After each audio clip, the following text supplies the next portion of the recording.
बचने के लिए इधर से आया। वैसे मुझे किडनैप करने का इरादा तो नहीं?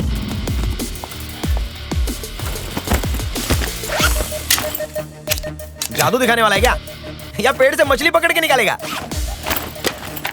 क्या दिमाग है बाबा, अब मैं समझा। सबसे पहले तो तू उस मछली को बेहोश करेगा, फिर तू उसके मुंह पे टेप लगा के उसको किडनैप करेगा।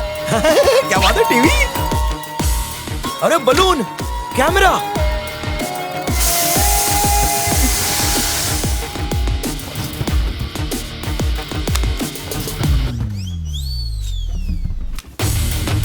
क्या दिमाग है रे तेरे पास, तू जीनियस है रे। एक काम कर, अपने इस कैमरे को 8वीं मंजिल पर उड़ा सकता है क्या? मुझे देखना है बाथरूम में कौन सी परी नहा रही है।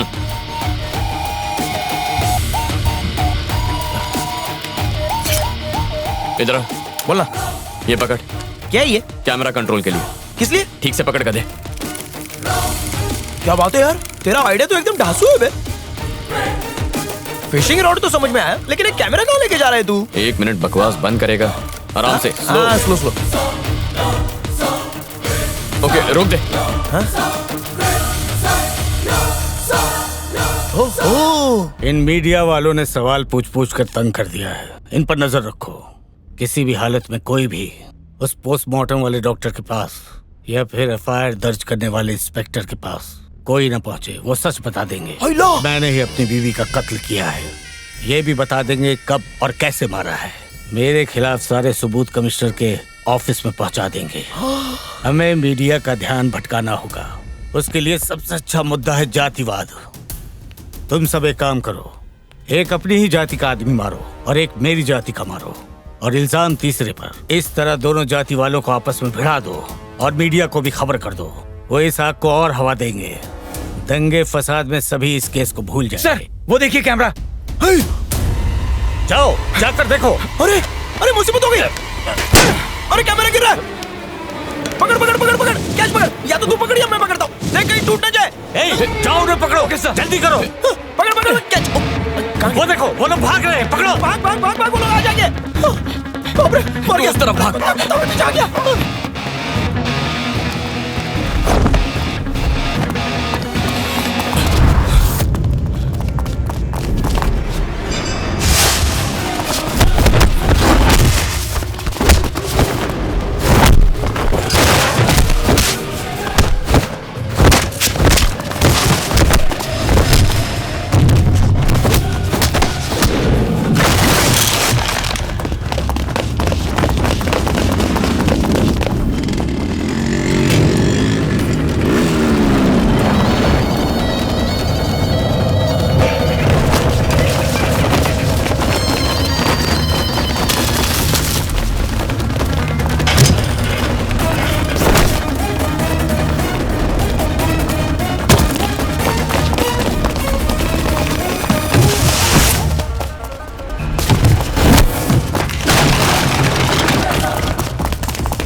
मंत्री जी ने कबूल कर लिया है कि उन्होंने ही अपनी बीवी मीनाक्षी का कत्ल किया है। पुलिस को सबूत मिल चुके हैं और उन्हें उनके घर पे ही गिरफ्तार कर लिया है। सारे सबूत इकट्ठा किए हैं टीवी 6 चैनल के रिपोर्टर संजय ने।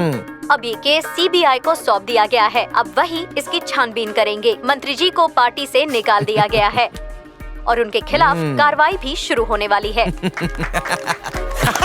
तू तो छा गया भाई, बहुत टैलेंट है तेरे में। हाथ मिला ले, हाथ मिला ले। Hello madam, thank you congratulation very much Sanjay, madam. मुझे तुम पर बहुत नाज है। Thank you इस very मिशन का कैमरामैन मैं था मैडम। ये मैं जानती हूँ Gurunath. Thank you madam. Thank you. Phone आ गया।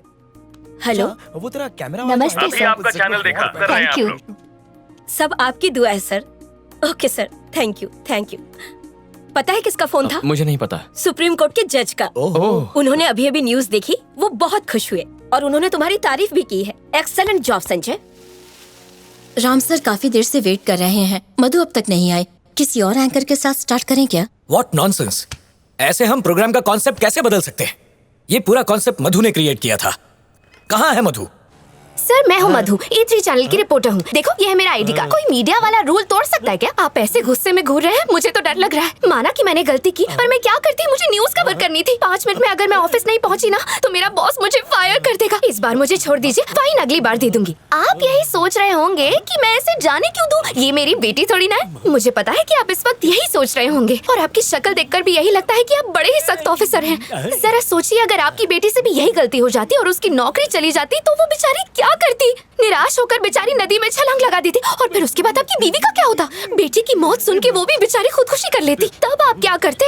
अपनी दाढ़ी बढ़ा लेते और शराबी बनकर इधर उधर फिरते। जैसे ही आपके कमिश्नर को पता चलता कि आप शराबी बने फिर रहे हैं तो वो तो आपको काम से निकाल देते ना। फिर आपके सारे अरमान नाले में चले जाएंगे। ना बेटी पास रहेगी, ना बीवी, ना ही नौकरी बचेगी और भूख के मारे आप रास्ते पर भीख मांगते फिरेंगे। सर मेरी बात सुनिए, आप ही मुझे बताइए सिचुएशन को कॉम्प्लिकेट क्यों करना है? मुझे माफ कर दीजिए क्योंकि मैं तो आपकी बेटी जैसी हूँ, है ना? जाना मत। ये क्या है? ऑटोग्राफ चाहिए इस ओह, पर। ऐसा बोलो ना, इसमें क्या है? साइन कर देती हूँ। दे ऑटोग्राफ। ओके, थैंक यू बेटी। खुश? वेलकम। संजय, ये कह रहा संजय, था। बाहर पुलिस आई हुई है। मुझे क्यों बता रहा है? मैडम को बता। अबे वो तेरे लिए पूछ रहे हैं, आईपीएस है। अरे बाप रे। क्यों बरखुरदार? इस चपड़गंजू को लेकर मेरी पीठ पीछे फरार होने का प्लान बनाया। इस गुब्बारे को लेके फरार हो जाऊं, इतने बुरे दिन नहीं आए। ये दोनों लड़ रहे हैं या मिलकर मेरी बेइज्जती कर रहे हैं? हम दोनों के बीच टांग अड़ाई तो टांग तोड़ कर रख दूंगा। चल निकल। जबान संभाल के बात। I said get out. Out. कितना जोर से चिल्लाता है ये? कैसे हो बरखुरदार? जैसा था वैसा ही हूँ। मेरी नकल उतार रहे हो? हाँ। कल मैंने आने के लिए कहा था, फिर तुम आए क्यों नहीं? रोज टपकोगे तो नहीं आऊंगा। मेरा पैकेट तैयार है क्या? अब तक चैनल से सैलरी नहीं मिली है। तो फिर कब तक मिलेगी? कह नहीं सकता, मेरे हाथ में नहीं है। ये महीने मिल भी सकती है या फिर नहीं भी मिल सकती। बचपन से आज तक तेरी बहती हुई नाक साफ करके, डायपर चेंज करके, तुझे स्कूल भेजकर पढ़ा लिखा कर इतना बड़ा आदमी बनाया और उसके बदले में मुझे यानी अपने ही क्या बोल रहे? तुझे अरेस्ट करके घर ले जाकर बाथरूम में बंद कर दूंगा। हाँ, समझा क्या? पुलिस वाला होके ऐसे बात कर रहा है? अबे तेरी आंखें फूट गई है क्या? इसका बाप है वो। बचपन से इस पे एक्टिंग का भूत सवार है। अगर कोई डायरेक्टर चांस दे दे तो पैदल ही कन्याकुमारी से कश्मीर तक पहुंच जाएगा ये। कभी आईजी का ड्रेस, कभी लॉयर का ड्रेस, कभी डॉक्टर का, कोई ना कोई हुलिया बदलता ही रहता है। भिखारी भी बनता है क्या? अरे वो कैरेक्टर तो इसके खून में है। बिट्टू एक चुम्मा देना। बकवास बंद करो और घर जाओ। देखो कैसा बेटा है, अपने बाप को चुम्मा देने से अब चुपचाप घर जाओ। लो अपनी हीरोइन तो आ गई हो। गेस्ट कब से वेट कर रहे थे। अरे हाँ आ गई ना, दूं क्या तुझे? नहीं नहीं बे ना, सॉरी।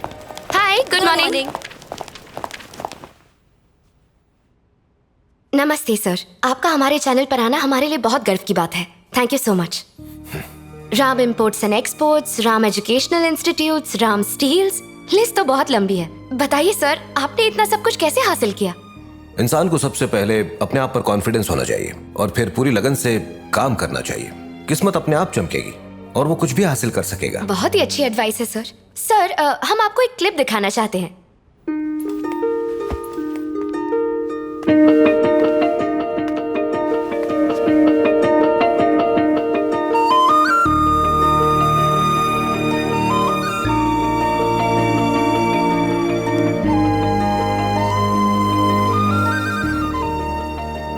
फैंटास्टिक सर, आप इतने बिजी रहते हैं फिर भी चींटियों को खाना देते हैं। हम आपकी जितनी भी तारीफ करें कम ही पड़ेगी सर। Thank you. सर अपने बचपन के बारे में कुछ बताइए ना। मेरे पिताजी का बचपन में ही देहांत हो गया था। मेरी माँ ने और मैंने बहुत दुख देखे। फिर आपकी पढ़ाई लिखाई सर? मैं 10th स्टैंडर्ड तक सेंट पीटर्स कॉन्वेंट में पढ़ा हूँ और उसके बाद सेंट जोसेफ कॉलेज। फिर मुझे स्कॉलरशिप मिली और मैं पढ़ने के लिए बाहर चला गया। कॉन्वेंट स्कूल में पढ़े? फीस तो बहुत ज्यादा होगी ना? हाँ, तब मेरी माँ काम किया करती थी। आपकी माँ क्या काम करती थी सर? वो एक गारमेंट एक्सपोर्ट कंपनी में काम करती थी। तो ऐसा कहा जा सकता है कि आपकी कामयाबी में आपकी माँ का हाथ है। जी हाँ, बिल्कुल। हमारी सोसाइटी को इतना सक्सेसफुल बिजनेसमैन देने के लिए आपकी माँ का शुक्रिया अदा तो करना ही चाहिए। इस वक्त आपकी माँ कहाँ पर है सर? वो घर पर है। वो अभी मतलब घर पर नहीं है सर, इस वक्त वो स्टूडियो में है। रमेश, मेरा बच्चा रमेश, कितना बड़ा हो गया है तू अपनी दादी को बिल्कुल भूल गया है ना? राम बेटा, उन्होंने मुझसे कहा कि तू यहाँ पर आने वाला है, इसलिए मैं आ गई। कैसा है ऋतु? मैडम, ये बिल्कुल ठीक है, आप प्लीज बैठ जाइए। आइए।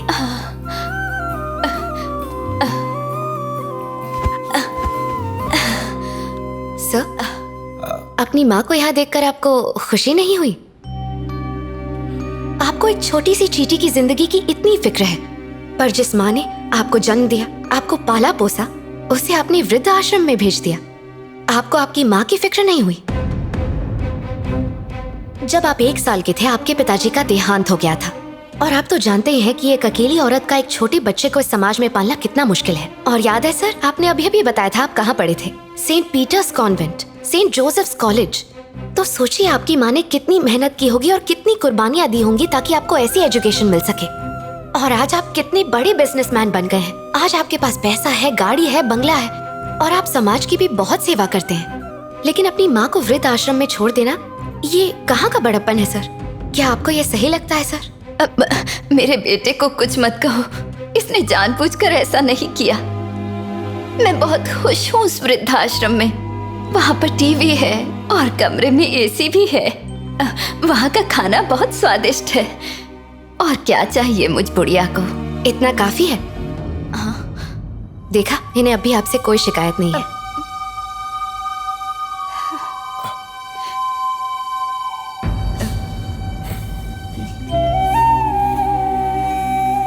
देखा सर, माँ का प्यार कितना निस्वार्थ होता है। माँ का प्यार भगवान का आशीर्वाद होता है।